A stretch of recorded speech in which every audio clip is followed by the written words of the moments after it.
Narito po ang kaniyang legal counsel, si Attorney Peter Paul Danaw. Attorney Danaw, Igan at Connie, magandang umaga po Good sa inyo. morning, attorney. Good morning, magandang umaga, Tony, Igan. Opo, tuloy na yung pagsampa ng kaso sa BSP, AMLAC, kina Congresswoman De Lima, Sendanya, Jokno at kay Iba pa. iba pang member ng House Committee on Justice. Opo. In fact, on the way na po ako. Nasa, Opo. Ay, nasa biyahe. Opo, salamat. At anong pinaka dito, ika nga nirereklamo ninyo na lumabag po yung pagsasiwalat ng ilang mga dokumento po ng mag-asawang Duterte. Opo, nasa Section 8A naman yan, no? RA 9160 na naamendahan ng RA 11521, no? Na sinasabing yung AMLAC shall not reveal in any manner any information known to them. So yun lang naman ang aming sinasandalan, na yung batas mismo nagsasabi na bawal ang AMLAC magsiwalat ng kahit anumang impormasyon na nasagap niya mula sa mga bangko. Diba? Ito ay batas na pinasa ng ating Kongreso. So sinusunod lang naman namin ang batas na yan. Diba? Para saan pa yung batas na yan kung hindi natin sundin? Ang sabi ni Representative Jervil Luistro kanina po sa aming panayam din dito sa DZBB, specific sila, no, very careful na hindi ho bank records ang kanilang ipinasupina, kundi AMLAC records. At ang sinasabi nyo, even this ay nasa batas na hindi nila pwedeng isiwalat, attorney? Yes, tama yan. Kasi nga, yung AMLAC naman, yung mga sinasabing reports ng AMLAC, galing din sa mga bangko yan. Diba? Kasi nga, yung mga bangko nagre-report ng mga transaksyon sa AMLAC. Dito sa Section 8A, sabi nga rito, kahit anumang impormasyon na nakuha ng AMLAC, saan mang galing yun, hindi na pwedeng isiwalat kahit anong pamaraan in any manner. Hindi ho ba? Diba? So Pero, walang exception yan eh. Ay, yun po, nabanggit yung exception. Hindi, yung argumento po ba, hindi saklaw dito sa impeachment proceedings? Dahil pag impeachment daw po, pwedeng ipasabina yung mga May records mga na yun sa bangko. exceptions. Oo. Dito sa RA 9160, walang exception, no? May sinasabi siyang exception si Congressman Luistro sa ibang batas yun, sa RA 1450, yung Bank Secrecy Act, 1450, 1405 pala. Pero yung 1405 na yon, 1955 pa yun na batas. Etong RA 9160 na naamenda ng 11521, 2021, di ba? So itong batas na to, sila mismo ang pumasa ang Kongreso. Pinag-uusapan yan bago ipasa. So bakit pinalinagay yan na in any manner, di ba? Kung hindi naman nasusundin. So, dapat pinagay nila, except, 1, 2, 3, 4. Okay. Wala eh. Basahin mo yung buong 9160 sa RA 11521. Walang exception doon. Absolute ang prohibition. Okay. Yung sinasabi namin, sila mismo nagpasa, Kongreso, sundan ng Kongreso, sundan natin lahat, di ba? Pero Attorney, yung binabanggit yung bagong batas, naamyandahan ba yung 1950 na batas na binabanggit mo rin? Yes, yung 9160, nabendahan niya noong 2021 ng 11521. Ito nga yung pinasok, kaya 8A. Dati, Section 8 lang ng RA 9160. Nag-amenda ang Kongreso, nagpasok ng 8-A, RA 11521 noong 2021, pinasok yung provision na yan, that the MLC and its Secretariat shall not reveal in any manner any information. Wala exception. Diba? So, wala exception. Hindi kung may exception, pinag-usapan ng Kongreso yan, pinag-usapan sa Senado, pinag-usapan sa House bago pinasa. Ang dami-dami nila dyan. Dapat taglagay sila ng exception kung gusto nila. Wala eh. Ang sabi ng exception, ano yung sabihin nun? Be absolute, di ba? Okay. Sir, ito binabasa ko lang itong RA 9160 on confidentiality. Sabi ho dito, the law ensures protection and integrity of bank accounts while also allowing for investigations and freezing of assets linked to money laundering. Pagka sinabi hong allowing investigations, di ba kasama na rin ho doon? Siyempre yung sa impeachment proceedings. Hindi, kasi yung kasunod na section niyan, 8A, andun nakalagay, pwede nga mag-imbestiga ang AMLAC, di ba? Pwede siya mag-imbestiga internally, pero hindi niya pwedeng isiwalat yung mga impormasyon niya publicly hanggat hindi pa sila nagpa-file ng kaso sa korte. Di ba? Wala namang problema doon na mag-imbestiga ka, AMLAC. Siyempre, investigation, internal yan, confidential. Pero yung pupunta ka sa Kongreso para isiwalat mo ang mga impormasyon na to na wala ka namang ongoing money laundering investigation, di ba? Hindi po pwede yun. Kasi Kaya meron yung batas na ganyan Pero Attorney to secure the information ng mga bangko. Pero Attorney Danot, ang kino-question ngayon ni Attorney Man Scarpio, yung proseso ng paglalantad, no, ng mga bank accounts niya.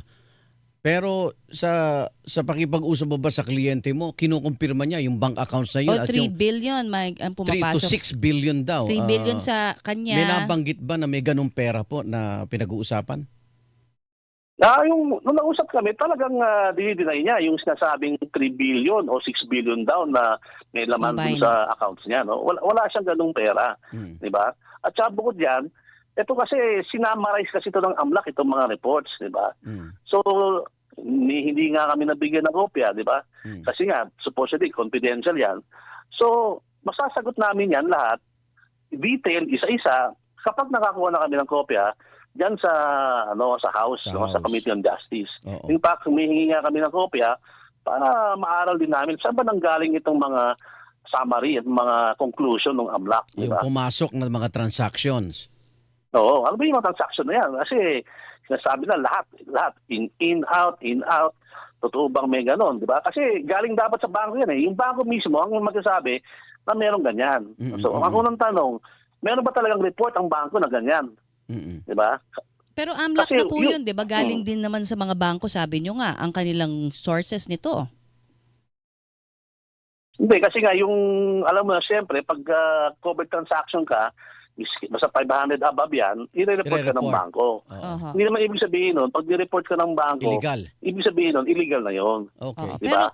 Meron na kasing mandate eh. May mandate kasi na basta 500 above, kung para sa pinambayad mo ba ng pambili ng kotse, pinambayad mo ng kuryente, basta i-report ka ng bangko. Pero hindi ibig sabihin, ng lahat ng nire-report ng bangko, illegal na. Kaya nga doon kami nang galing. Totoo bang merong nire-report ang bangko in the first place? Diba? Pero yung termino na suspicious, covered and suspicious. Ano po ba yun? Kasi ang sabi nga nireport nga naman daw sa AMLAC, kaya sila natimbrihan galing sa bangko. Yun ho yun. Kaya nagkaroon sila ng detalye mula doon sa mga records na hawak po ng AMLAC. Hindi, pag sinasabi mong suspicious, iba rin naman suspicious sa illegal, di ba? Suspicious kasi under the banking regulations, pwedeng meron kang mga ibang dokumento na hindi mo pa naka-comply sa bangko. Kanya, bibili ka ng kotse, di ba? Worth 1 million, kinash mo, di ba? Suspicious na yun kasi pag hindi mo sinabi kung para saan yung pambili yun ng 1 million. Attorney, diba? Pero yung bangko naman, pag nagsabi ka ko, pinambayad ko ng kotse yan, ito yung deed of sale, di ba? Wala na yun. Hindi na magpupursige yun into a money laundering case. So binabanggit mo, yun lang naman ang proseso doon, di ba? Binabanggit mo yung mga suspicious transaction, dapat tinapos yung investigasyon kung suspicious nga totoo. Oo, kasi kung suspicious yan, ang next na move niyan, tatanungin ng AMLAC sa bangko, ano ba itong suspicious na to? Okay. Pag hindi nakapag-comply ang bangko, ang sasabihin ng AMLAC, investigahin natin yan kung hindi nakapag-paliwalag na mabuting depositor. Okay. Sir, diba? ito Yun ang magiging proseso dyan. Diba? yung pong kasing sinasabi suspicious, yun yung talagang sinasabi niyong kailangan maging basihan. Nabanggit ho ba sa inyo ni Attorney Man Scarpio kung bakit napasukan doon ng 1.8 billion mula po kay Sami Uy, yung kanilang bangko? Yun nga sinasabi namin, ano ba yung mga detalye na yan na sinasabi ni AMLAC? Diba? Kasi paano ka sasagot sa isang bagay na hindi mo naman alam kung saan nanggagaling? Pero kilala ho ba daw talaga nila? Nagkaroon ba sila ng transaksyon anytime at a certain time po na sinasabi na nasa bank records dito kay Sami Uy na sinasabi naman na kilalang drug lord? May nabanggit ho ba sa inyo yung kliyente ninyo? Wala kami pinag-usapan na ganyan kasi nga una-una wala naman kami sa amin yung kopya ng AMLAC report, 'di ba? Ano lang namin yan sa media, no? Nabasa sa media, napanood sa hearing, 'di ba? Pero yung mismong report ng bangko papunta sa AMLAC na sinasabing merong ganyan transaction, yun ang gusto naming makita. Okay. Kung totoo bang merong report ang bangko sa AMLAC tungkol sa mga ganyang alleged transactions. Okay. Diba? Hanggat hindi na kami nakita yung ganyang report, parang premature yata na mag-comment kami Magsagot, kung wala pa namang dokumentong sinasabing meron talagang ganyan transaksyon. Attorney Dano, gusto ko malaman, kasama ba sa kakasuhan nyo si dating Senador Antonio Trillanes? Kasi naglabas din siya ng mga bank documents 2016, na 2016. pinagkumpara ng Kamara doon sa AMLAC records na nagtutugma eh. 18 out of 18, 'di ba, partner doon Oo. sa mga ninilabas randomly. So hindi, Parehong-pareho. di ba, hindi rin dapat ilabas yun ni Senador Trillanes. Separate yun, no? Yung kay Mr. Trillanes naman is a separate incident. Okay. And we're also having discussions on that against Mr. Trillanes. No? But in the meantime, dito muna kami nakafocus sa AMLAC na okay. yung pinalabas silang mga alleged reports. Okay. Saan ho kayo papunta ngayong korte? Sa fiscal po, sa fiscal ng QC. Ng Quezon City. Okay. Ayun. Opo. Kayo hindi ba humawak dun sa pag-TRO ng ITR, Attorney Danaw?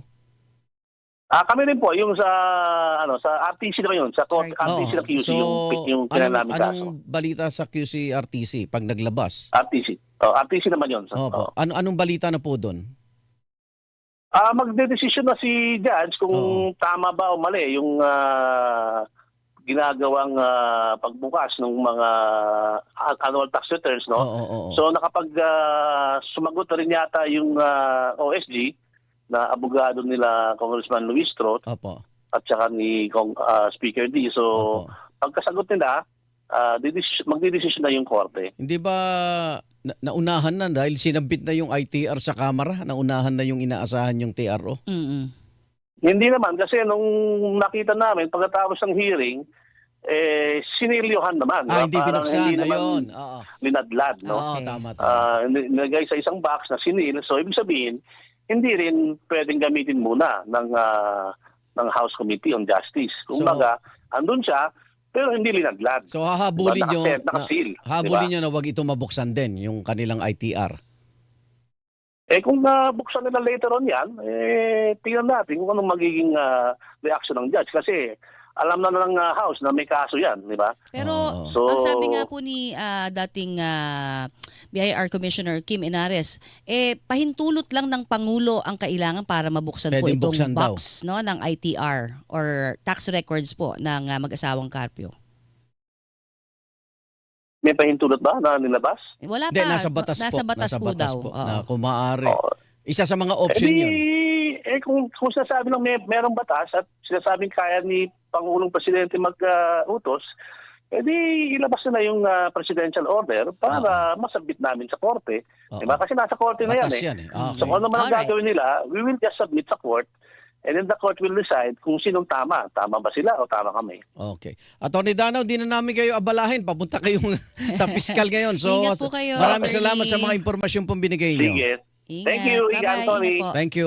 Attorney Peter Paul Danaw, ang legal counsel ni Attorney Mans Carpio, ang asawa po ni BP Sara Duterte, papunta na ng fiscal dito sa Quezon City. QC.